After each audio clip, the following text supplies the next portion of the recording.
Kamjong area da Indo Myanmar border fencing Tounaba Thourang Touriba Asi Yaba Ngamloi haina Tangkhul Southern Students Union amasung Eastern Students Union na chekshin thamlakli hiramasiga mari leinana Manipur Press Club ki thangjing hall da pangthokpa paugi mifam amada Tangkhul Southern Students Union ki president Yarchuiso kasung na hai Kamjong district ki manung chana laiba mafam singda Indo Myanmar border fencing tawba yaroi haina mamang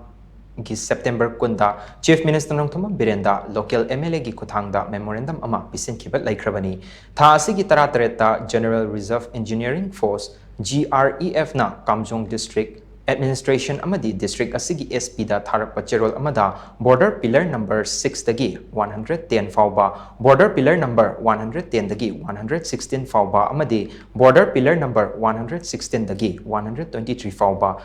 fencing tawbagi thabak hauragani hariba asi angakpa fawi order aduda palliba chasat Kamjong hariba mafam asi kadaida leibage kumja lising ani taratarukta anauba district sing semba matam aduda mafam asi Kamjong haina onkibani Congress lengak matamdagi asoiba aranba kaya lahelambana tongan ba khudong chadaba kaya mayok na tuna leiringaida BJP lengak na amuk asoiba kaya chathanaba honarakliba asi district asigi miyambu hena awaba pinaba honabani haina lawi ipa ipuna thamlamba ningthi turel fawbagi lam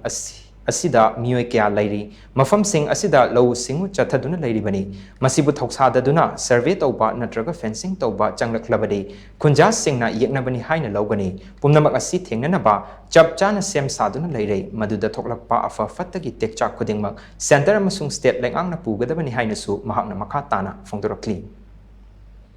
adna kurigumba moina survey changba or district administration romdagi khangde law and order room the kangde any force the kangde fencing gi maramda lakba fencing tawgani haina lakba mioi kudimakto ekoi gi yeknabani ekoi yaba sunga ngamoi karigumba ekoi na haibaduda thausa bidibida tawthoka namfu sapuda tawrodi ekoi shu adu chap chaba ekoi shu stand tawruga ekoi face tawgani haibse media gi chuda bijari adu karigumba government na solve to bida bida ashi kumba se